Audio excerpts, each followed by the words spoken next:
Hi, this is Zach from the Family Tree, and talking with my lovely wife Sandy today about private yoga sessions. I've recently started taking some private lessons from Sandy and had a few questions as I've been talking with other yoga students, both clients of mine on the massage table and also people that I've run into. Probably one of the most common questions that I run across and I have is why would someone have a private yoga session as opposed to taking a class? That's a great question. A private yoga session offers a one-on-one opportunity between the instructor and the student. And in most Western bodies and Western times, we all have our own special quirks. Somebody might have tight shoulders versus somebody having tight hips or a weak core. Or maybe you tweaked your back a couple months ago. So I think we can all agree that everybody's going to have a different body type. In a group setting, it can be very challenging for a teacher to address everybody's needs.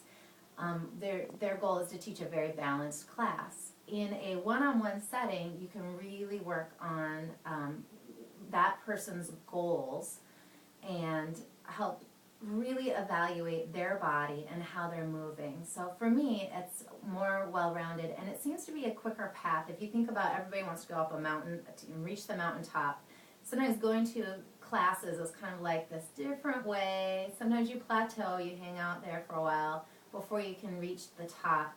And it's the thought of a private yoga class being kind of propelling you on your path a little bit quicker and easier. Okay, so what does a private session consist of? Sure. Private sessions are usually 1 hour in length, and usually people have contacted the instructor, me, or one of our other fantastic instructors, and shared what's going on. Usually it's a phone call or email. And so we usually have a pretty good idea before meeting face to face what somebody's goal might be or what they have going on in their body. But I still like to sit down and do a little bit of an intake, like you would when you go to your physician, like you would when you go to your massage therapist or acupuncturist. How are you sleeping? What are you eating? Talk to me about your movement. When did this begin? Those sort of questions. Nothing that would throw you for a big loop. But to have a real understanding of somebody's day-to-day so that I or the teacher can meet you where you're at. And after that initial intake, I like to do a postural analysis, which is really a fancy way to say, I just want to see how you stand in your normal everyday. That sometimes gives some clues or hints as to what's going on inside your body. One of the most common things I see is people when they stand like this, with their hands a little bit forward. I know I'm seated, but I think you know what I mean. And so right away we know that some opening, external rotation of the shoulders might be beneficial. So that is already something that just from looking at somebody standing up, we know they could work on. After the postural analysis, it's nice to do a little bit joint mobility testing, and that just means how do people move? How do they bring their hands up over their head? How do they fold forward? Can they fold forward? How are they able to hold their weight on their arms? Just so that gives us another idea of, does this person need more flexibility? Do they need more strength? Do they need more balance, or some sort of special combination of all three?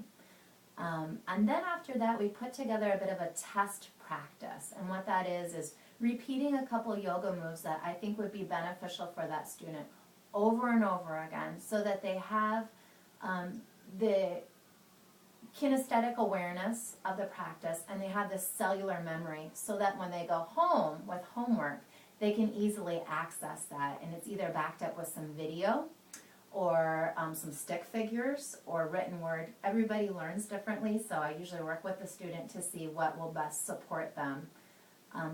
You had asked earlier about going to group classes. Those are fantastic, but that usually means a student's going once a week. If you think about training for a marathon, if you were going to run for a marathon, you probably wouldn't only run once a week, right? You probably have some sort of training or try to get that in once a day or every other day. And it's the same thing with yoga. You can certainly benefit from going to a group class once a week, but when you've worked one-on-one with an instructor, and you go home with some homework on something that you can do as little as 5 minutes a day, or maybe you can do 15 minutes a day, you'll see results much quicker. It'll be like a better training for that marathon. So the session kind of gives homework that, in a way, I can practice yoga every day if I choose without having to go to class. Absolutely, absolutely. Yeah. Great. And how many times would you recommend somebody take private sessions? Great question. You know, that's really individual. Everybody's a little bit different what their comfort level is. I can work with clients usually as little as one time privately, and usually they can roll into a group setting.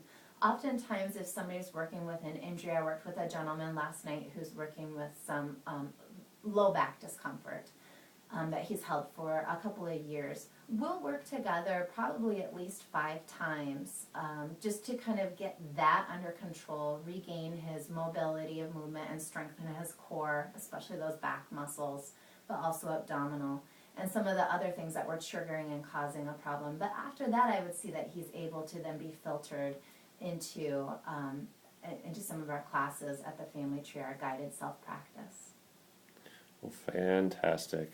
That gives me a better idea of what I'm in for and what somebody else might expect, I should say. So thank you very much. I certainly have a better understanding of what is going on now. Thank you very much. For those private sessions, just feel free to call us or email if you have questions. Namaste.